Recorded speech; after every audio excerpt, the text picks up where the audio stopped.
सुबह कम थी क्या बारिश?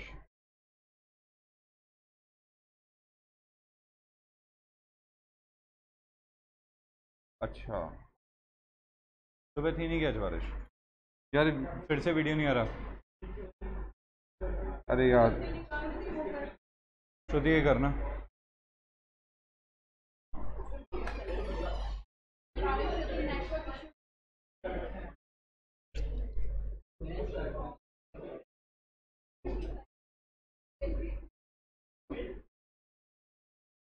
आ गया? ठीक है।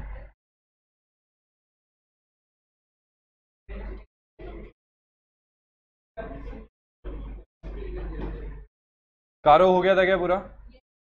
कारो के कितने पॉइंट्स है? पहला पॉइंट कौन सा था?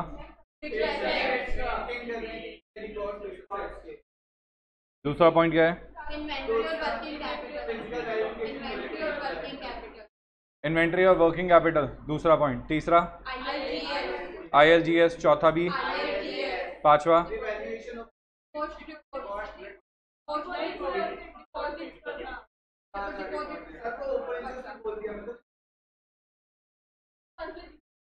पांचवा डिपॉजिट्स है। सिक्स सिक्स है कॉस्ट रिकॉर्ड का। Seventh, very good, undisputed statutory dues आपने पे करेगी, नहीं करे। एट्थ,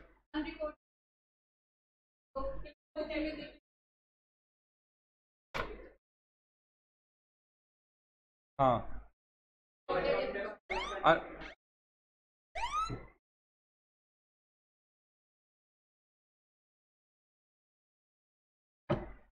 फिर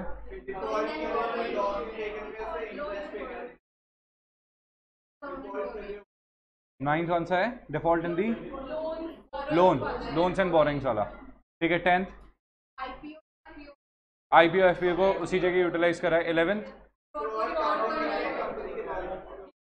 report of fraud by the auditor. ठीक है। फिर 11th हो गया। 12th, 13th,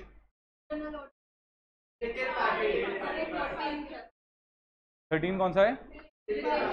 14th is internal auditor. 15th, 16th,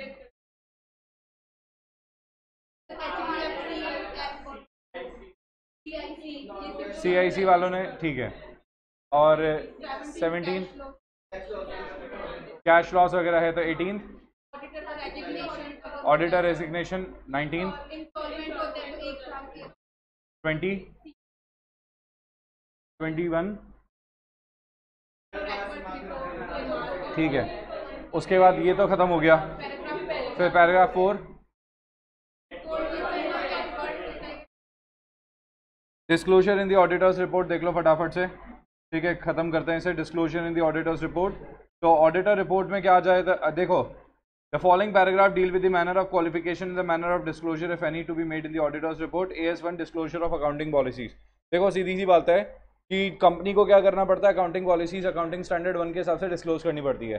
company क्या करती है? कंपनी बनाती है अकाउंटिंग रिकॉर्ड्स। कंपनी बनाती है अकाउंटिंग रिकॉर्ड्स, तो कंपनी को जो भी अकाउंटिंग रिकॉर्ड्स बनाने हैं वो किसके हिसाब से बनाने हैं? AS1 के हिसाब से। कंपनी को जो भी डिस्क्लोज करने हैं अकाउंटिंग रिकॉर्ड्स, वो किसके हिसाब से करने हैं? AS1 के हिसाब से डिस्क्लोजर करना है। तो जो कुछ भी काम होगा वो किसके हिसाब से होगा? अकाउंटिंग स्टैंडर्ड 1 के हिसाब से होगा। ठीक है। जो भी अकाउंटिंग पॉलिसीज बनाई जाएगी, अकाउंटिंग पॉलिसीज को अप्लाई किया जाएगा, अकाउंटिंग पॉलिसीज को डिस्क्लोज किया जाएगा। तो AS1 क्या बोलता है? AS1 बोलता है कि भाई साहब जो भी आपने अकाउंट्स बनाए हैं, ठीक है, वो आपने क्या करें? उसके लिए सेम अकाउंटिंग पॉलिसीज को फॉलो किया है। ऐसा नहीं कि बार बार आपने अकाउंटिंग पॉलिसीज को चेंज किया। जो भी आपकी अकाउंटिंग पॉलिसीज होती है वो आपको क्या करना पड़ता है? कंसिस्टेंटली अप्लाई करना पड़ता है। ठीक है। During the course of audit या during the course of accountancy, जो अकाउंट्स आप बना रहे हैं अकाउंटिंग के टाइम पे, आपने बीच में, साल के बीच में को अकाउंटिंग पॉलिसीज को चेंज नहीं किया है, ना ही साल भर साल आपने अकाउंटिंग पॉलिसीज को चेंज किया है। अकाउंटिंग पॉलिसीज अगर कंपनी को चेंज कर दी है तो क्यों करेगी? क्यों करेगी?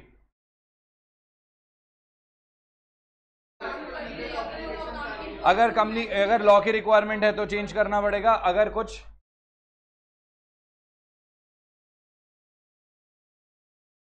सबसे पहला तो है लॉ की रिक्वायरमेंट है इसलिए चेंज करना पड़ेगा। दूसरा है, ठीक है,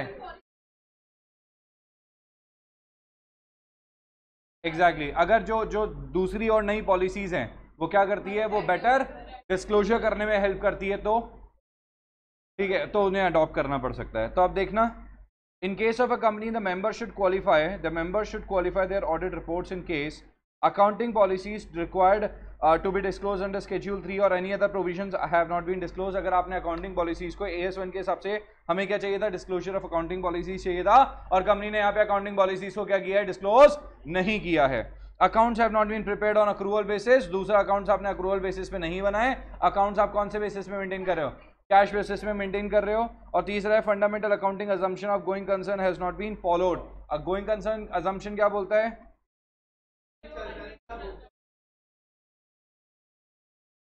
बिजनेस कब तक चलता रहेगा। अब देखिए मेरी बात सुनिए, ऐसा कहीं पे भी नहीं लिखा हुआ है कि बिजनेस आपका अनलिमिटेड टाइम तक चलता रहेगा। ठीक है, अपनी डेफिनेशन को अपडेट करिए। ठीक है, गोइंग कंसर्न का मतलब होता है कि ना तो ये कंपनी की नेसेसिटी है और ना ही कंपनी की कोई मर्जी है। ठीक है, कि अपनी जो कंपनी है वो अपने बड़े बिजनेस ऑपरेशंस को कर्टेल करे, बंद करे। तो neither this is the necessity, ठीक है, nor obligation for the company to curtail its main operations. मतलब कंपनी अपने बड़े बिजनेस को या अपने मेन बिजनेस को बंद करे या गोइंग कंसर्न से खत्म हो जाए, ऐसी कोई ना तो कंपनी की जरूरत है ना ही कंपनी की कोई इच्छा है। ठीक है, कि कंपनी अपने बिजनेस को बंद करे। ये तब गोइंग कंसर्न नहीं रहती है कोई कंपनी, जब कंपनी की इच्छा होती है कि हम बिजनेस को बंद कर देते हैं या हम बिजनेस ऑपरेशंस को फर्दर कंटिन्यू नहीं करना चाहते हैं। तो कंपनी फोर्सिएबल फ्यूचर तक चलेगी। फोर्सिएबल फ्यूचर का मतलब है भाई किसी की लाइफ का भरोसा नहीं है कि वो 2-4 साल चलेगा नहीं चलेगा, या कंपनियों के सालों तक का कहां से भरोसा लेके आओगे। ठीक है, मैं मानता हूं कि ठीक है भाई, कंपनी को परपेचुअल सक्सेशन माना जाता है, बस इसका मतलब ये नहीं है कि कंपनी कोई लाइफ टाइम तक चलती रहेगी। भाई 100 साल 200 साल कुछ नहीं कह सकते, बस ये कह सकते हैं कि कंपनी जो है वो फोर्सिएबल फ्यूचर तक चलेगी। The company will run for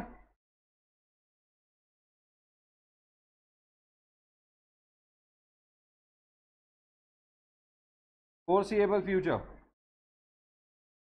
company will run for foreseeable future. ऐसा फ्यूचर जिसको आप देख सकते हो, ऐसा फ्यूचर जिसको आप प्रिडिक्ट कर सकते हो, उसको कहते हैं फोर्सिएबल फ्यूचर।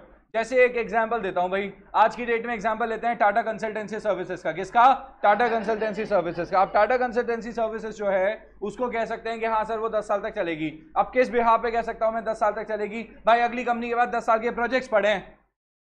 आज की डेट में कंपनी प्रोजेक्ट्स एक्सेप्ट करना बंद कर देना, कि कंपनी बोलते कि आज से हमें कोई प्रोजेक्ट नहीं चाहिए, तो भी कंपनी के पास अगले 10 साल तक के प्रोजेक्ट्स हैं, वो कंप्लीट करके दे दे।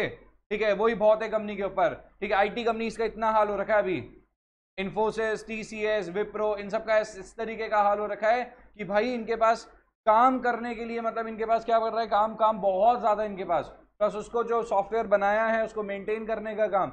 तो कंपनी के पास बहुत अच्छा काम है, काफी सारा काम है। So company is like foreseeable future तक चलेगी। दिख रहा है कि company will run for foreseeable future.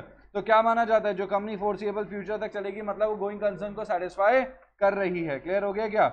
ये बोलता है fundamental accounting assumption of going concern has been followed and this fact has not been disclosed in the financial statement. और ये फैक्ट आपने डिस्क्लोज नहीं करा फाइनेंशियल स्टेटमेंट के अंदर, क्योंकि आपको करना पड़ेगा और आपके जो फाइनेंशियल स्टेटमेंट बनेंगे वो गोइंग कंसर्न अजम्पशन के हिसाब से ही बनाए जाएंगे। तो पहला तो क्या है, अकाउंटिंग पॉलिसीज जो रिक्वायर्ड थी शेड्यूल 3 से वो आपने डिस्क्लोज नहीं करी है, अकाउंट्स को अक्रूवल बेसिस पे मेंटेन नहीं करा है, गोइंग कंसर्न अजम्पशन को फॉलो नहीं करा है, या proper disclosure regarding changes in the accounting policies have not been made. आपने अगर अकाउंटिंग पॉलिसीज को चेंज करा है तो करो, हमें कोई इश्यू नहीं है। ठीक है, अगर आपके लॉ की रिक्वायरमेंट है, लीगल रिक्वायरमेंट है टू डू सो, और for better preparation and presentation of financial statement, अगर ये रिक्वायरमेंट है तो do it, but please disclose it. भाई तुम्हें कोई मना नहीं कर रहा है अकाउंटिंग पॉलिसीज को बदलने से, तुम्हें कोई कुछ नहीं बोल रहा है, करो यार, बट क्लोज तो कर दो।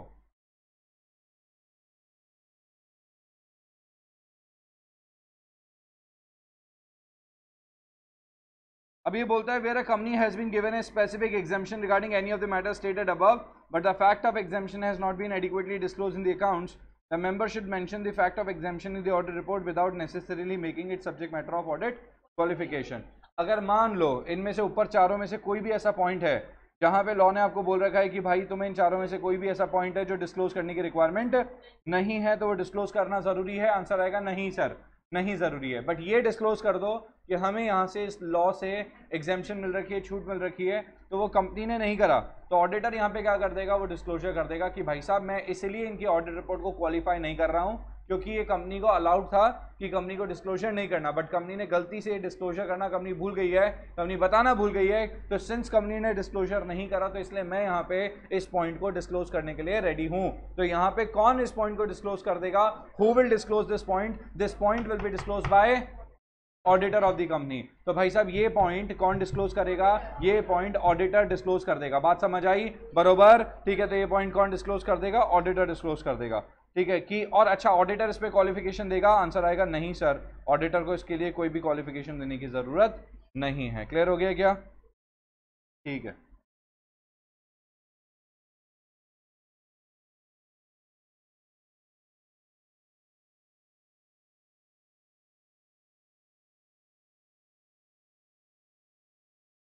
ठीक है,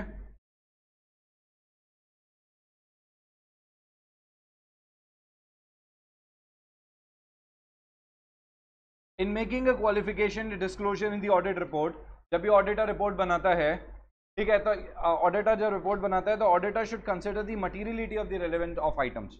रेलेवेंट आइटम की मटीरियलिटी को एग्जामिन करेगा, रेलेवेंट आइटम की मटीरियलिटी को एग्जामिन करेगा कि भाई वो आइटम मटीरियल है कि नहीं है, पहले वो चेक कर लो। मतलब जिस चीज़ के बारे में बताना चाहता हूँ वो इमटीरियल है लोगों के लिए, किसी को कोई मतलब ही नहीं है उस बात से, ठीक है। तो क्या वो इंपॉर्टेंट है बताना? नहीं। So thus the auditor need not make qualification disclosure in respect of items in his judgment are not material। Clear हो गया? तो ऑडिटर क्या करेगा? सिर्फ उन्हीं बातों के बारे में बताएगा, उन्हीं आइटम्स के बारे में डिस्क्लोजर करेगा जो कि मटीरियल है। आई बात समझ में? बोलो।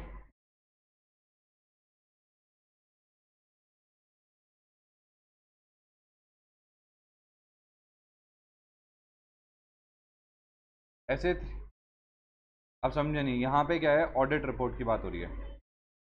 ऑडिट रिपोर्ट जो है ना, उसके बारे में बात हो रही है।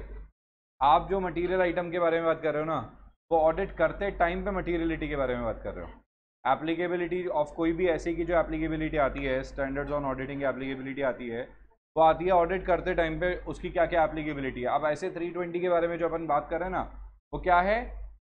Materiality in the planning and performing an audit of financial statements. आप सोचो, planning and performing an audit, यहाँ रिपोर्टिंग है, ओके। तो वहां वो ऐसे 320 बात करता है कि ऑडिट जब तुम करोगे, ऑडिट के बारे में जब तुम सोचोगे, ऑडिट के बारे में जब तुम प्लान करोगे, तो कैसे तुम्हें मटीरियलिटी का ख्याल रखना है।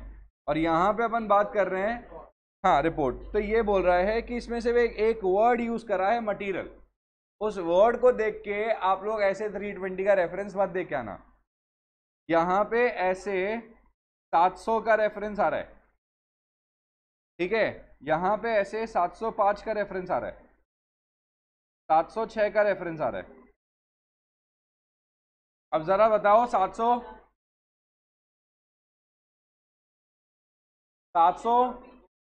Forming an opinion reporting on financial statements, very good. 705, तो भाई देखो सुनो, ऑडिट रिपोर्ट करना, ठीक है, जो आएगा ना ऑडिटर के, क्योंकि ऑडिट रिपोर्ट आएगा 700 के अंदर, क्वालिफिकेशन, ठीक है, जो भी है वो आएगा 705 के अंदर, और 706 है emphasis of matter paragraph and other matter paragraph.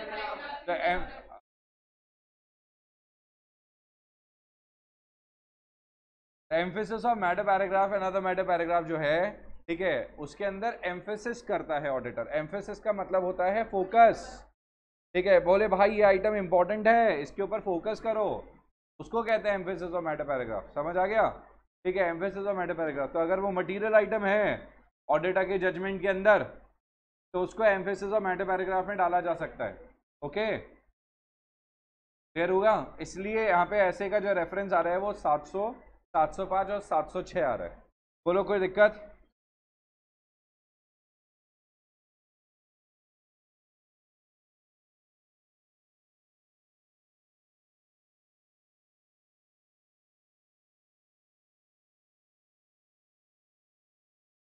क्या?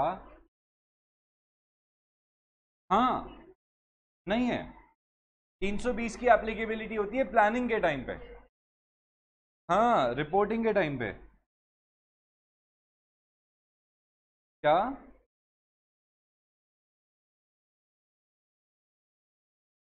यही तो लिखा है। यही तो लिखा है। हाँ, in making a qualification disclosure या disclosure in the audit report, auditor should consider the materiality of the relevant item. Auditor उस आइटम की मटीरियलिटी को चेक करेगा कि क्या वो आइटम मटीरियल है। अगर वो मटीरियल है तो मैं उसको डिस्क्लोज करूंगा या उसके बारे में लोगों को बताऊंगा, उसके ऊपर क्वालिफाइड ओपिनियन दूंगा। अगर वो आइटम इमटीरियल है तो मेरे को उसके बारे में बताने की भी ज़रूरत नहीं है। मतलब कुछ ऐसा एरर हुआ है, कुछ ऐसा फ्रॉड हुआ है, या कोई भी ऐसी गलती हुई है, या कुछ ऐसा डिस्क्लोजर में गड़बड़ किया है आपने, ठीक है।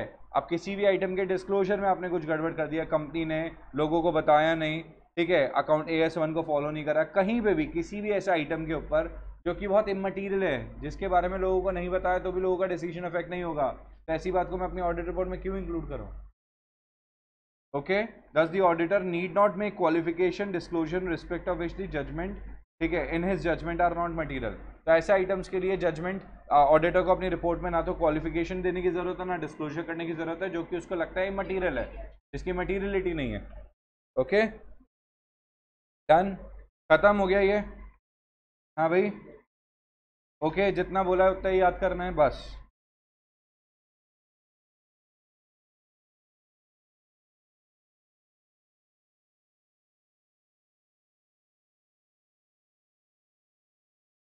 अब जरा ये बताओ जॉइंट ऑडिट के बारे में। ऐसे 299, देखो मेरी बात सुनो, जब बड़ी कंपनीज होती है तो उसमें किसको अपॉइंट करा जाता है? ऑडिटर को अपॉइंट तो करा जाएगा, बट एक नहीं, वहां पे बहुत सारे ऑडिटर्स को अपॉइंट करा जा सकता है। अब जब अपॉइंट करा जाता है मल्टीपल ऑडिटर्स को, तो उसको कहते हैं जॉइंट ऑडिटर्स। क्या कहते हैं? Joint auditors. देखो यार, सीधी सी बात है, जॉइंट ऑडिटर्स का मतलब ये नहीं होता, जैसे आज SBI की बात करता हूं मैं, तो SBI के अंदर जैसे 11 ऑडिटर्स अपॉइंट कर रखे हैं, रिलायंस के अंदर आपने मान लो, ठीक है, 3 ऑडिटर अपॉइंट कर रखे हैं, अलग अलग कंपनीज में अलग अलग नंबर ऑफ ऑडिटर्स आपने अपॉइंट कर रखे हैं। तो ऐसा कहीं पे भी नहीं होता कि यार आज आपने 3 ऑडिटर्स को अपॉइंट कर रखा है तो तीनों के तीनों लोग आके सेम तरीके का काम चेक करेंगे, ठीक है, 11 लोग सेम तरीके का काम चेक करेंगे, बिल्कुल भी नहीं। यहाँ पे जब भी अपॉइंटमेंट होता है ना जॉइंट ऑडिटर्स का, तो ये लोग आपस में मिलकर डिसाइड कर लेते हैं कि तू कौन सा सेगमेंट संभालना चाहता है, तू कौन सा सेगमेंट संभालना चाहता है, तू कौन सा एरिया संभालना चाहता है। तो जैसे मान लो 3 ऑडिटर्स हैं, तो या 2 ऑडिटर्स हैं, 2 ऑडिटर्स ने क्या किया, अपने अपने एरिया संभाल लिए। एक ने बोला कि मैं SPL संभाल लूंगा, दूसरे ने बोला कि मैं बैलेंस शीट आइटम संभाल लूंगा। तो इसी SPL और बैलेंस शीट आइटम्स को इन्होंने बोल दिया संभाल लेंगे। तो ये बोलते हैं कि ठीक है भाई, ये वाले एरियाज को मैं देख लूंगा, ये वाले एरियाज को तू देख लेना। समझ आ गई क्या? इस तरीके से लोगों ने क्या कर लिया, अपने काम को डिसाइड कर लिया। अब जब ये क्या करते हैं, अपने काम को डिसाइड करने के बाद ऑडिट करना चालू करते हैं, तो बैलेंस शीट आइटम्स के अंदर कुछ ऐसे आइटम्स आएंगे जो इसके लिए रेलेवेंट है, या फिर इसके पास कुछ ऐसे आइटम्स आएंगे जो इसके लिए रेलेवेंट है, तो एक दूसरे के साथ शेयर कर सकते हैं। दूसरा, अगर कुछ ऐसा आइटम आया जो इसके अंदर इंक्लूडेड है और मुझे पूछना है उसके बारे में, फॉर एग्जांपल बैलेंस शीट के अंदर फिक्स्ड एसेट है, बैलेंस शीट के अंदर इंटेंजिबल एसेट्स है, टेंजिबल इंटेंजिबल एसेट्स है इसके अंदर, तो मुझे इसके डेप्रिसिएशन एंड अमोर्टाइजेशन के बारे में पूछना है, ठीक है। इसके अंदर बैलेंस शीट के अंदर क्या है, लोन्स हैं, तो मुझे इसके लोन्स के इंटरेस्ट के बारे में पूछना है, फाइनेंस कॉस्ट के बारे में पूछना है। समझ आया क्या?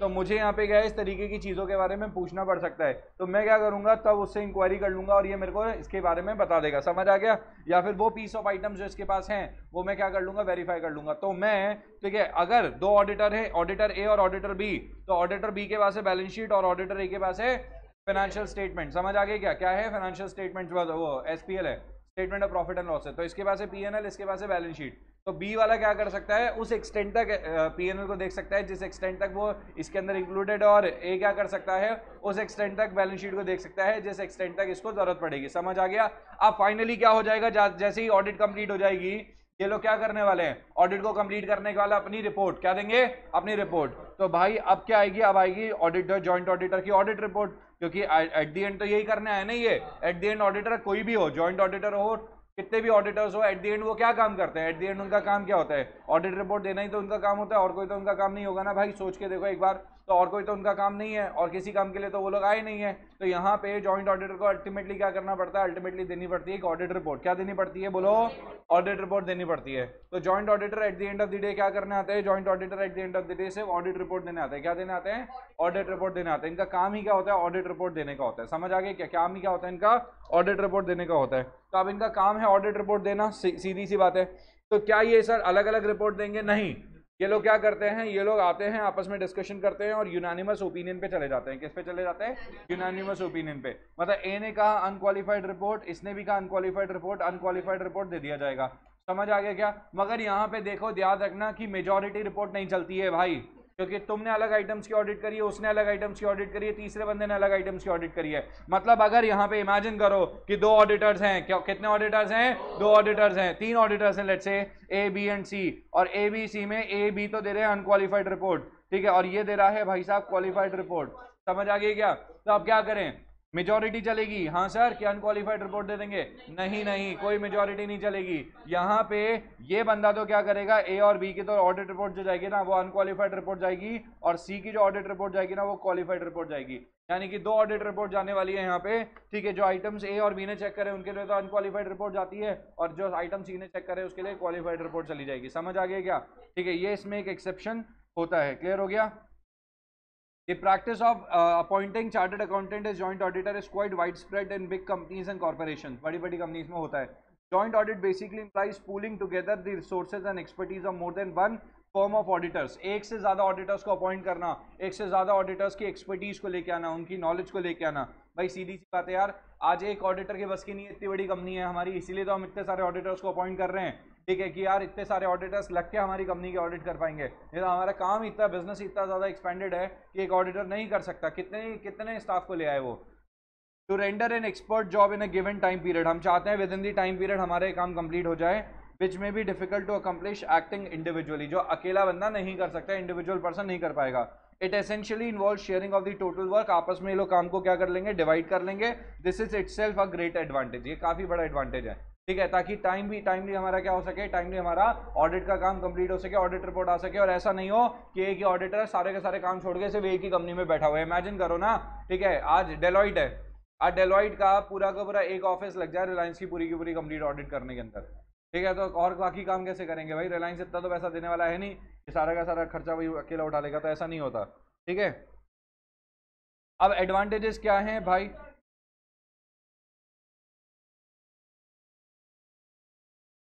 फर्म ही तो आती है, इंडिविजुअल ऑडिटर तो वैसे भी नहीं आता जॉइंट ऑडिट के अंदर। जॉइंट ऑडिटर के अंदर मैं अकेले बंदे को रख के करूंगा क्या? मुझे तो फर्म ही चाहिए भाई। आज फर्म है तभी तो, जॉइंट ऑडिटर का मतलब क्या है कि मेरी कंपनी बहुत बड़ी कंपनी है, तो मैं तो वैसे भी जो मेगा फर्म्स होती है ना उन्हीं को अपॉइंट करता हूँ। हाँ हाँ हाँ, मैं यहाँ पे अपॉइंटमेंट ही मेगा फर्म्स का करता हूँ। मेगा फर्म्स मतलब बड़ी, बहुत बड़ी फर्म्स जो होती है उनको कहते हैं मेगा फर्म्स। ओके, तो यहाँ पे जो अपॉइंटमेंट होता है वो किसका होता है? मेगा फर्म्स का होता है। क्लियर हुआ? यहाँ पे मेगा फर्म्स ऑफ ऑडिटर को अपॉइंट करा जाता है, यहाँ पे नॉर्मल सीए को अपॉइंट नहीं करा जाता। इतनी बड़ी जो ऑडिट्स होती है वो संभाल ही नहीं सकते normal chartered accountant. Normal chartered accountant मतलब जिनके पास जो एक दो पार्टनर्स है, तीन चार पार्टनर्स है, नहीं संभाल सकते। बैंक ऑडिट के लिए कम से कम 4 से 5 ऑडिटर्स की जरूरत होती है। 4 से 5 सीए जो होते हैं ना उन्हीं को बैंक ऑडिट मिलती है, मिनिमम बता रहा हूँ मैं तो आपको ये। भाई एक ऑडिट फर्म, एक सीधी सी बात है यार, एक ऑडिट फर्म है, 11 ऑडिटर्स है, इमेजिन करो 11 चार्टर्ड अकाउंटेंट्स है, उनके पास काफी अच्छे चांसेस है उनको बैंक ऑडिट मिल जाएगी। नंबर ऑफ चार्टर्ड अकाउंटेंट्स उस फर्म के अंदर ज्यादा होने चाहिए, तभी जाके बड़ी कंपनी की ऑडिट मिलती है, क्योंकि वो देखेगी ना यार आपके काम को, आपके एक्सपर्टीज को नहीं देखेगी, वो ऐसी ही कंपनी का काम पकड़ा दे। भाई आज तो देखेगी ना, आज रिलायंस है, वो ऑडिटर को ऐसे ही आंखें बंद करके सेलेक्ट कर लेगी क्या? फिर ऑडिट कमेटी बनाई क्यों है? ऑडिट कमेटी क्यों देखेगी? Qualification and experience of the auditor, उनका काम ही क्या है फिर और चेक करने का? रैंडमली किसी भी पर्सन का ऐसा ऑडिटर अपॉइंट नहीं करा जाएगा। हाँ हो तुम चार्टर्ड अकाउंटेंट तो भाई, इंडिया के सारे चार्टर्ड अकाउंटेंट्स की मिला के इतनी इनकम नहीं होती जितनी अकेली किसकी है, रिलायंस का टर्नओवर है। तो फिर उस कंडीशन में क्या करेंगे बताओ? तो रिलायंस इज लाइक, बोले भाई ठीक है मैं ऑडिट फर्म को अपॉइंट करना चाहता हूं, बट ऑडिट फर्म ऐसे ही अपॉइंट नहीं करेंगे, तो ऑडिट कमिटी विल प्लान कि हमें किन किन ऑडिटर्स को अपॉइंट करना चाहिए, तो वो किसके हिसाब से, ठीक है, वो काम के हिसाब से अपॉइंट करेंगे। तो उनका बिजनेस कितना एक्सपेंडेड है, कितना बड़ा बिजनेस है उनका, तो उस बिजनेस में उनको लगा कि 3 चार्टर्ड अकाउंटेंट्स को अपॉइंट करना चाहिए, तो 3 चार्टर्ड अकाउंटेंट फर्म्स को अपॉइंट करना चाहिए। बड़ी बड़ी फर्म्स को अपॉइंट करते हैं जहाँ पे 15-15, 20-20 पार्टनर्स काम कर रहे हैं। समझ आई बात? पर उनमें से लोगों को अपॉइंट करा जाता है as an auditor of the company. आई बात समझ में? क्लियर हो गया? ठीक है भाई, ठीक है। सबसे पहले तो देखो मैं डेलॉइट की तरफ से, मेरे पास मेरे नाम पे ऑडिट तब आ सकती है डेलॉइट की तरफ से जब मैं डेलॉइट में पार्टनर हूँ, ठीक है। पार्टनर हूँ तो पार्टनर को लगती है फिक्स सैलरी, पार्टनर को मिलती है फिक्स सैलरी, जैसे कि मेरी सैलरी कितनी है साल की, 2-3 करोड़ रुपए, ठीक है। और साथ में मेरे को मिल रहा है कंपनी से प्रॉफिट का शेयर, कंपनी से प्रॉफिट का शेयर भी मिलता है मेरे को। हाँ, जैसे मान लो क्योंकि मैं पार्टनर हूँ तो आखिरी में डेलॉइट को जो प्रॉफिट होगा, ठीक है, उस जो जिस डेलॉइट में मैं हूँ उस डेलॉइट को जो प्रॉफिट होगा उसका मान लो लेट से उसका 5,000 करोड़ का प्रॉफिट है, तो 5,000 करोड़ का प्रॉफिट का मान लो 1%, आधा परसेंट, 0.25%, ऐसा मेरे को और अलग से मिलेगा। समझ आई बात? तो जो फीस आएगी वो किसके नाम पे जाएगी? डेलॉइट के नाम पे, मेरे नाम पे नहीं। नहीं तो सोचो यार फिर तो फर्म चलेगी कैसे? इमेजिन करो ना आप, भाई आप सोचो, इमेजिन करके देखो। नहीं सर, किसी फर्म की जो ऑडिट होती है ना वो फर्म को ही मिलती है, और जो पार्टनरशिप डीड में प्रॉफिट शेयरिंग रेशियो लिखा हुआ है ना उस हिसाब से डिवाइड होता है। जो क्लास 12th के अंदर अपन ने अकाउंटेंसी में पार्टनरशिप पढ़ा था ना, वो पार्टनरशिप डीड वो सच में काम करती है सर यहाँ पे, और वो पूरा का पूरा पैसा फर्म को ही मिलता है, इंडिविजुअल पर्सन को कभी नहीं मिलता डायरेक्टली। आई बात समझ में? ठीक है। The specific terms, the advantages that flow में बी, क्या क्या होता है, क्या एडवांटेज है, क्यों अपन we are going for joint audit, क्यों अपन फोर्स करते हैं भाई joint audit? Sharing of expertise, मैं अलग फील्ड में एक्सपर्टीज हूँ, वो अलग फील्ड में एक्सपर्टीज है। एडवांटेजेस ऑफ म्यूचुअल कंसल्टेशन, आपस में क्या कर सकते हैं? कंसल्ट कर सकते हैं। लोअर वर्कलोड, समझ गए? बेटर क्वालिटी ऑफ परफॉर्मेंस, ये तो आसान है भाई, वर्कलोड कम होगा तो क्वालिटी ऑफ परफॉर्मेंस बेटर हो जाएगा। Improve service to the client, ठीक है भाई, कंपनी बोलती है कि हमें जून के अंदर ही एजीएम बुलानी है, हमने कहा अरे भाई सितंबर तक का टाइम है, कंपनी बोलती है बट हमें तो जून में बुलानी है, तो ठीक है भाई जून के अंदर बुलानी है तो मई से पहले आपको ऑडिट रिपोर्ट दे देंगे, ठीक है। तो मई से पहले ऑडिट रिपोर्ट दे देंगे तो हमारे पास कितना है? सिर्फ 2 महीने का टाइम है ऑडिट रिपोर्ट देने का। अब 2 महीने के अंदर रिलायंस इतनी बड़ी कंपनी की ऑडिट, तो भाई उसके लिए तो लोग ज़्यादा चलेंगे ना, तो उसके लिए ज़्यादा लोग आ गए, अगर जॉइंट ऑडिटर्स आ गए तो हो गया काम, ठीक है। Displacement of the auditor of the company taken over, ठीक है, इन टेक ओवर ऑफन, ठीक है, ऑब्विएटेड।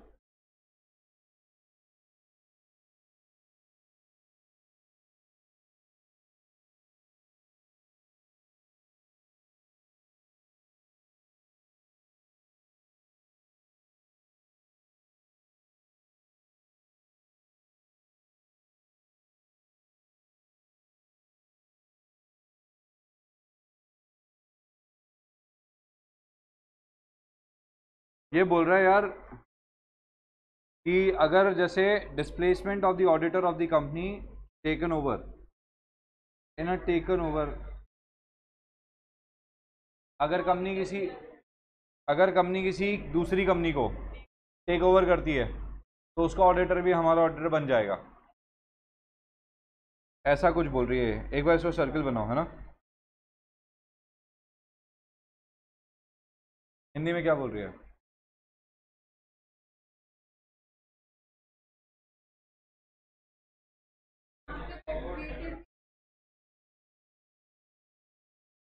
क्या लिखा है, वापस पढ़ो।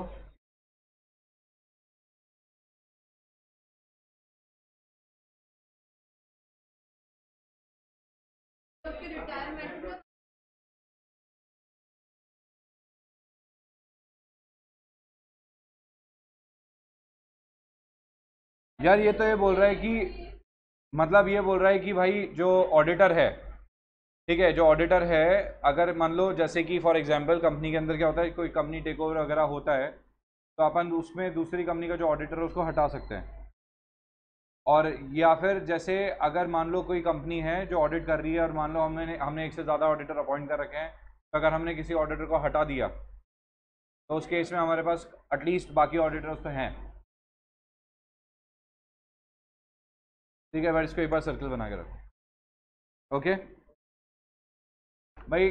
अगर कंपनी के पास एक से ज़्यादा ऑडिटर्स हैं, कंपनी ने एक आधा ऑडिटर को हटा दिया तो बट एक बार इसको सर्कल बना के रखो, ठीक है। हाँ, मतलब आई चेक इट आउट कि ये सही है क्या स्टेटमेंट, मतलब स्टेटमेंट में कुछ गड़बड़ वड़बड़ तो नहीं कर रखी, एक बार मैं चेकआउट कर लूँगा इसे, ठीक है। In respect of multinational companies, the work can be spread using the expertise of the local firms which are better positioned to deal with the detailed work and local laws and regulations. तो actually क्या होता है, local firm को ज़्यादा काम दे दिया जाता है। अच्छा मैं एक बात बताता हूँ आपको, सुनो, मल्टीनेशनल कंपनीज क्या करती है, लोकल फर्म्स को काम देती है कि जिनको पता है। अच्छा, इसके अलावा क्या होता है, जैसे जब ये जॉइंट ऑडिट वगैरह के लिए अपॉइंटमेंट होता है ना, तो जॉइंट ऑडिट के अंदर एक मतलब ऐसे अलग अलग साइज की फर्म्स को अपॉइंट करा जाता है। ऐसा नहीं है कि सेम साइज की फर्म को अपॉइंट करा जाएगा। भाई यार एक बात बताओ, सीधी सी बात है, एक तो आपने अपॉइंट कर दिया मान लो लेट्स से KPMG को, और एक अपॉइंट कर दिया बॉम्बे की किसी फर्म को, तो दोनों सेम थोड़ी होगी, सेम लेवल पे थोड़ी हो सकती है। ऑब्वियसली KPMG ज़्यादा बड़े लेवल पे काम कर रही है। तो इसमें क्या होता है सर कि रिलायंस ने अगर बॉम्बे की किसी कंपनी को अपॉइंट कर दिया और मान लो KPMG का ऑफिस वहाँ पे नहीं है, KPMG दिल्ली वालों को अपॉइंट करा है, तो दिल्ली वाले जब आएंगे ना तो बार बार उनको आने जाने में टाइम वेस्ट होता है उनका। वो सारे के सारे टाइम रेडीली अवेलेबल नहीं है, जो कि कौन से वाले अवेलेबल हैं, बॉम्बे वाले अवेलेबल है। तो जनरली कोशिश तो ये करते हैं कि सेम सिटी से अपॉइंट करें, बट अगर फिर भी आउट स्टेशन आती है तो कभी कभी क्या है, सेम सिटी से अपॉइंट ना करके आउट स्टेशन ऑडिटर्स को भी अपॉइंट कर देते हैं जो दूसरे सिटी से आएंगे। मगर उस कंडीशन में ये लोग क्या करते हैं, एटलीस्ट एक ऑडिटर तो सेम सिटी से अपॉइंट कर लेते हैं ताकि उनके पास ऑडिटर्स रेडीली अवेलेबल रहे। क्लियर हो गया। तो छोटी फर्म्स जो होती है ना, जनरली ये लोग छोटी फर्म्स क्या है, सेम सिटी से अपॉइंट करते हैं। छोटी फर्म्स क्या है, सेम सिटी से अपॉइंट करते हैं। Lower staff development cost, company का कॉस्ट कम लगेगा। Lower cost to carry out the work, खर्चा कम हो जाएगा। A sense of healthy competition towards better performance, एक हेल्दी कंपटीशन मेंटेन रहेगा कंपनी और दोनों फर्म्स के बीच में। समझ आ रहा है क्या भाई, दो फर्म्स है, अब दो फर्म्स के बीच में डोंट यू फील लाइक कि एक हेल्दी कंपटीशन मेंटेन रहेगा। भाई स्पेशली जो लोकल फर्म है उसको तो बहुत कुछ सीखने को मिलेगा, क्योंकि वो तो कॉम्पीट कर रही है किससे, सीधे KPMG, डेलॉइट, इन बड़ी बड़ी फर्म से। तो कभी कभी इनके पास क्या है, अंडरस्टैंडिंग बहुत ज़्यादा रहती है कि इनके पास एक हेल्दी कंपटीशन मेंटेन रहता है कि हाँ भाई हमें वहाँ से सीखने को मिलेगा। तो यहाँ पे अगर देखा जाए तो सबसे पहला क्या एडवांटेज हुआ, एक्सपीरियंस शेयर हो गया, म्यूचुअल कंसल्टेशन, वर्कलोड लोअर हो गया, बेटर क्वालिटी, इंप्रूव सर्विसेज हो गया। ठीक है। अच्छा, ये डिस्प्लेसमेंट के लिए अपन ने अभी जो लाइन समझी है वो ये है कि वैसे तो उसको देखेंगे एक बार, बट हाँ फिर ये लाइन ये है कि अगर किसी ऑडिटर को निकाल दिया तो उस कंडीशन में हमारे पास है। ठीक है, बाकी देखते हैं इसे। In respect of multinational companies में लोकल फर्म्स को अपॉइंट करा जाएगा। तो लोकल फर्म्स के पास क्या है, बेटर पोजीशन है लोकल लॉस को जानने की। भाई सीधी सी बात है, आप इंडिया में रहते हो तो आप इंडिया के लॉस को ज़्यादा बेटर तरीके से जानोगे ना यार, क्योंकि आप पढ़ी वही रहे हो। और क्या पढ़ रहे हो आप, और US के तो लॉस पढ़ने वाले हो नहीं ना आप यहाँ पे। लोअर स्टाफ डेवलपमेंट कॉस्ट जो होती है स्टाफ डेवलपमेंट की, वो क्या हो जाती है, कम हो जाती है, क्योंकि हमने तो ऑडिटर को अपॉइंट कर दिया, तो ऑडिटर अपने हिसाब से अपनी टीम लेके आ जाएगा। ठीक है। अब ऑडिटर के पास अगर टीम कम है, अगर एक ही कंपनी आ जाएगी, इमेजिन करो एक ही कंपनी की ऑडिट, एक कंपनी की ऑडिट है, रिलायंस इतनी बड़ी कंपनी की ऑडिट एक फर्म को दे दी हमने, अब उसके पास तो स्टाफ ही नहीं है, तो उसे तो स्टाफ रखना पड़ेगा भाई, उसे और नंबर ऑफ स्टाफ को लेके आना पड़ेगा, और नंबर ऑफ लोगों को लेके आना पड़ेगा कंपनी के अंदर। ठीक है, वो फर्म अपॉइंट करेगी ना लोगों को, फिर उनको डेवलप करेगी, उनको सिखाएगी कि रिलायंस किस तरीके से ऑडिट करनी है, तो उनका कॉस्ट बहुत ज़्यादा लग जाएगा। यहाँ पे तो इनके पास लोग अवेलेबल है, low cost to carry out the work, cost भी कम हो जाएगी। ठीक है, और sense of healthy competition better रहेगा इसमें।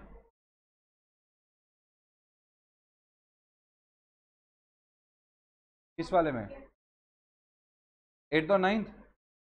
Lower cost of lower staff development cost, lower cost to carry out the work. यार आप एक बात बताओ, जैसे एग्जांपल समझो, आज जैसे मैंने डेलॉइट को अपॉइंट करा ऑडिट करने के लिए एक, और दूसरा एक लोकल फर्म को अपॉइंट कर लिया दो। अब लोकल फर्म वालों को तो मेरे को रहने के लिए जगह देनी नहीं है, मुझे सिर्फ डेलॉइट वालों को रहने के लिए जगह देनी पड़ेगी। मतलब आप समझ रहे हो, प्रैक्टिकली मेरे को काम जो देना था ना, वो देना था डेलॉइट को और KPMG को। मेरी कंपनी बहुत बड़ी है, तो मैं डेलॉइट, KPMG, बड़ी बड़ी ऑडिट फर्म्स को काम देना चाहता था, बट मैंने एक दो तो बड़ी फर्म अपॉइंट कर ली और एक मिड साइज फर्म अपॉइंट कर ली। तो इससे क्या होगा, जो मिड साइज फर्म है वो मेरी सेम सिटी के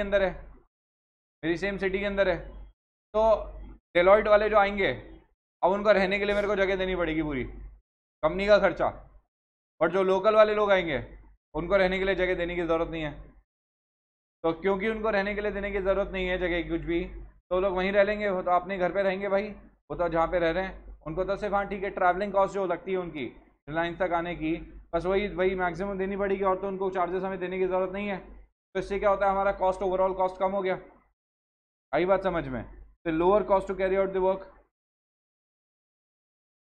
कह रहे हैं।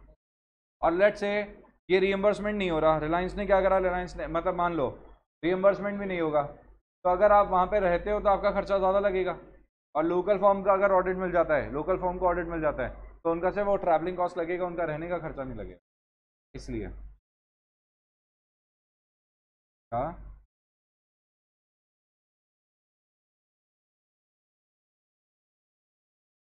ऊपर वाला कौन सा है पॉइंट?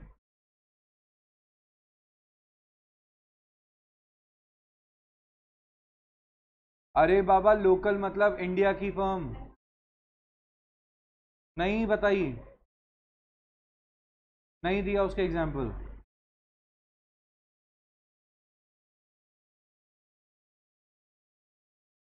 अरे भाई, अभी वो क्या नाम है कंपनी का, भारत पे इन्वेस्टिगेशन करवाई है ना उसने, यूएस की कंपनी को अपॉइंट करा है उसने इंडिया में इन्वेस्टिगेशन करने के लिए, तो लोकल फर्म है। अरे भाई, लोकल फर्म का मतलब क्या होता है? इंडिया की फर्म। जयपुर में जो फर्म है वो मुंबई जाके ऑडिट करती है, तो उसको क्या बोलोगे तुम? फॉरेन से आई फर्म, तो उसे क्या बोलेंगे अपन? अरे भाई, लोकल फर्म का मतलब होता है जो इंडिया की फर्म है। यहां मैं बोल रहा हूं सेम सिटी में अपॉइंटमेंट की कॉस्ट कम लगेगा। लोकल फर्म वाले क्या क्या क्या चौल में रखोगे उनको? ऐसा तो नहीं है ना, जयपुर से अगर ऑडिट करने जाएगा तो जो जो कंपनी का क्राइटेरिया है कि अगर उनको 4 to 5 स्टार प्रॉपर्टी में अगर स्टे देना है, तो उसी में तो स्टे देगी ना कंपनी, या कंपनी के अगर कोई गेस्ट हाउस होता है तो वहीं पे स्टे देगी ना। आप समझ रहे हो बात को? लोकल फर्म का मतलब क्या है? लोकल फर्म का मतलब होता है जो सेम सिटी, सेम इंडिया की फर्म है, इंडिया, पूरे इंडिया के अंदर जो जो इंडिया के अंदर जो फर्म होती है उसको लोकल फर्म कहते हैं, इंडिया की फर्म को। भाई, लोकल फर्म का तो मैंने कहीं पे भी यहाँ तो बोला ही नहीं, जो ये तो मैंने कहीं ऐसा बोला ही नहीं कि कहीं पे भी लोकल फर्म्स का मतलब क्या है। लोकल फर्म्स मतलब जो इंडिया की फर्म्स है, जो इंटरनेशनली डील नहीं कर रही है। अब डेलॉइट वेलॉइट तो इंटरनेशनली भी डील करती है, डेलॉइट केपीएमजी पूरी दुनिया में है, वो तो पूरी दुनिया में भी डील करती है, वो दूसरी कंट्रीज में भी डील करती है। यहाँ से इंडिया से यूएस भी भेजा जाता है इंडियन चार्टर्ड अकाउंटेंट्स को काम करने के लिए। और लोकल फर्म मतलब, ठीक है, इंडिया की फर्म, जो प्योर इंडिया की फर्म है। तो ये मैंने क्या कहा, जैसे डेलॉइट वगैरह जैसी बड़ी कंपनी को केपीएमजी जैसी, ठीक है, केपीएमजी जैसी बड़ी कंपनीज को अपॉइंट करते हैं, तो साथ में लोकल फर्म्स को भी अपॉइंट कर देते हैं। तो इन दोनों को अपॉइंट कर दिया जाएगा, जिससे इनका कॉस्ट भी कंट्रोल रहे, इनके पास एक्सपर्टीज भी रहे, इनका खर्चा भी कम लग जाए। इस तरीके से प्लान करा जाएगा ताकि इनका ट्रैवलिंग कॉस्ट वगैरह भी कम लगे। तो अगर मैं किसी लोकल फर्म को अपॉइंट करता हूँ जो सेम सिटी से है, तो उस कंडीशन में मेरा जो कॉस्ट है वो कंपैरेटिवली कम हो जाएगा ना भाई।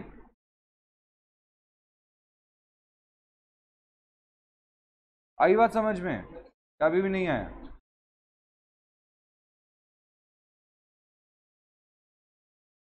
बोलो अब। हाँ ठीक है, बोलो।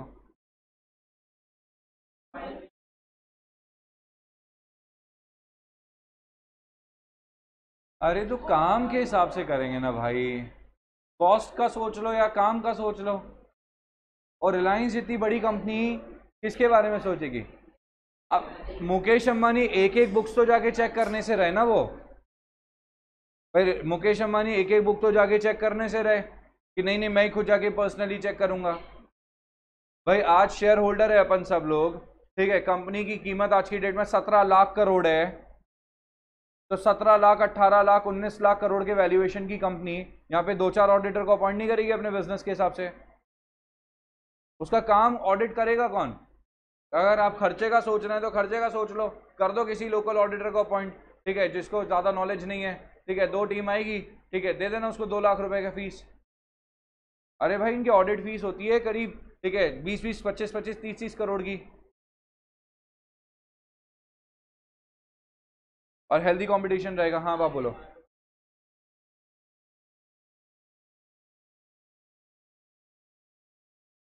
ठीक है, 6-7 एडवांटेज निश्चय आ गया समझ में। चलो वाइंड अप कर रहा हूँ मैं क्लास, है ना? बोलो बोलो बोलो, आप बोल रहे थे, अरे बोलो ना।